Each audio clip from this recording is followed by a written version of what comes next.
You know, it's funny. We spend so much of our lives trying to find quiet little corners to focus or relax or sleep. But what if the secret to a calmer brain isn't silence at all? What if it's actually a very specific kind of noise? Today, we're diving into the pretty amazing science behind the soothing sound of static. It's a feeling a lot of us have had, right? You flip on a fan, or the AC kicks in, or even a hairdryer, and there's this weirdly immediate sense of calm.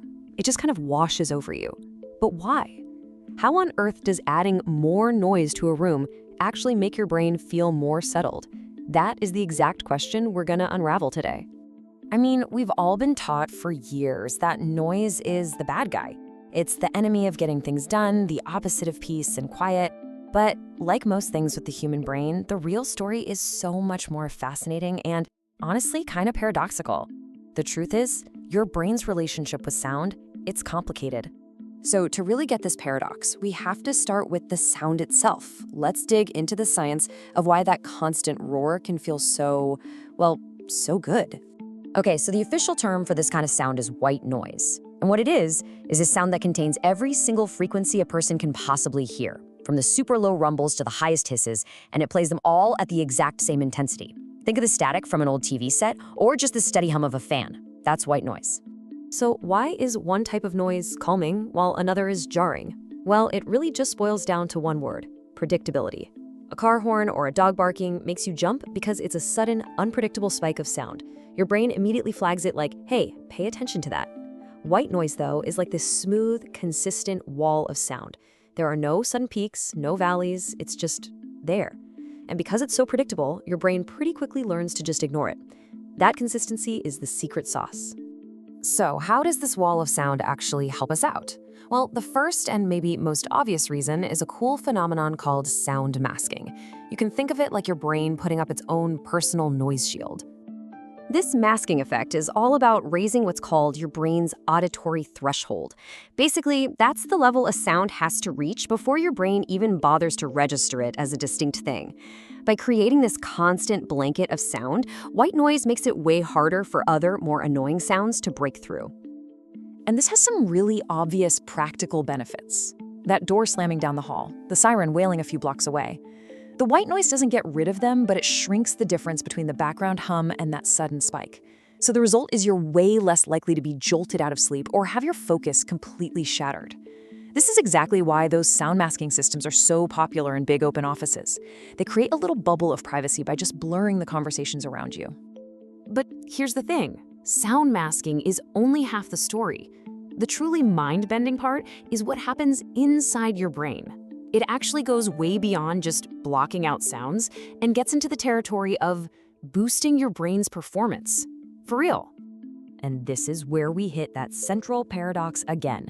Crazy as it sounds, research shows that adding a moderate level of random noise, like white noise, can actually help your brain's neural system work better. The phenomenon is called stochastic resonance, and it's a total game changer for understanding how we focus. Okay, stick with me. Here's how it works. Imagine you have a really faint signal in your brain, like a thought you're trying to hold on to. It's just too weak on its own for your brain to really grab it. Now you add a little bit of white noise. What that noise does is give the whole neural system a gentle, random little push. And that little push, combined with the original weak signal, is suddenly strong enough to get noticed. All of a sudden, your brain can detect and process that thought much more effectively. Probably the best way to picture this is to think about tuning an old analog radio. You know how sometimes when a station is super faint, a little bit of background static can actually help you lock onto the signal? It's the same idea. The noise isn't the enemy, it's the helper that boosts the signal you were actually looking for. But, and this is a really important but, it's not about just blasting more noise. The effect actually follows what's called an inverted U-curve. Too little noise, no benefit. Too much noise, well, that just becomes another distraction and drowns everything out. Your brain's performance peaks at that perfect, moderate, just right level. It's all about finding the sweet spot. So let's bring this all the way back to our original question about the hairdryer. This is where things get really cool, because this is where psychology smashes right into neuroscience. Sometimes our brains interpret a louder, more powerful sound as a sign of something better. So check this out. A recent study in the journal Applied Sciences found a direct link between how loud a hairdryer was and how people rated its quality. The crazier part? The louder it was, the better they thought it was. And you can see the data from the study right here. It's crystal clear. On a 7-point scale, the high sound condition, that's at 75 decibels, was rated as the highest quality. It beat both the low sound and the no sound conditions by a pretty big margin. So what on earth is going on here? Well, the researchers basically figured out that our brains have this built-in shortcut. Loud equals powerful. So when a hairdryer makes a really big sound, it creates this moment of surprise, and we interpret that surprise as a sign of better quality, of higher capacity. We literally hear it as being more effective. Okay, the science is absolutely fascinating, but how can you actually use this in your day-to-day life? Let's talk about how to build your own personal soundscape to help you work and rest better. The applications here are really broad. If you're studying, it can help boost your focus. For deep work, it builds that noise shield we talked about to help you get in the zone. And for sleep, if you use it consistently, it can create a kind of Pavlovian response. Your brain hears the sound and just knows, okay, it's time to wind down. It's also used to help reduce anxiety and can even provide some relief for people with tinnitus. But it's super important to be realistic here. White noise isn't some magic cure-all for everyone. Our brains are all wired a little differently. For some people, especially those with high noise sensitivity, it can be more irritating than it is helpful. And always remember that U-curve. Finding your personal optimal level is everything. Too loud is never the answer for focus or sleep. It just turns into another distraction.